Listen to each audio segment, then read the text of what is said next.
তারা চায় যেন এই দেশের নারীরা অন্ধের মহলে বন্দী থাকে। যদি কর্মঘণ্টা কমিয়ে দেওয়া হয় বরং উল্টা কর্মসংস্থান কমে যাবে।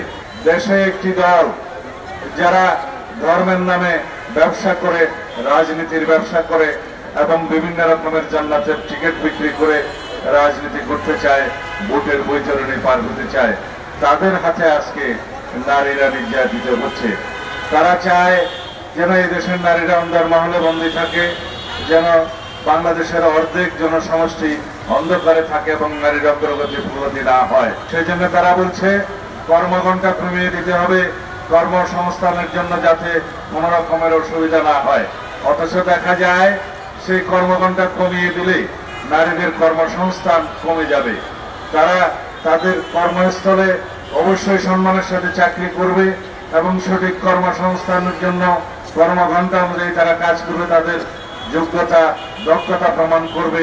তাতে করে নারীদের কর্মঘণ্টা কমানোর সাথে এই কর্মসংস্থানের বিপরীত সম্পর্ক।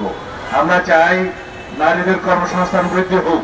যদি কর্মঘণ্টা কমিয়ে দেওয়া হয় তাহলে যারা কর্মসংস্থান, যারা অফিস আদালত কলকারখানা পরিচালনা করেন তারা স্বাভাবিকভাবেই নারীদের চাকরি দিতে চাইবেন না, বরং উল্টা কর্মসংস্থান কমে যাবে।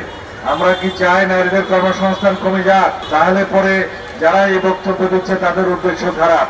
তারা চায় নারীরা অন্ধের মহলে বন্দী থাকুক।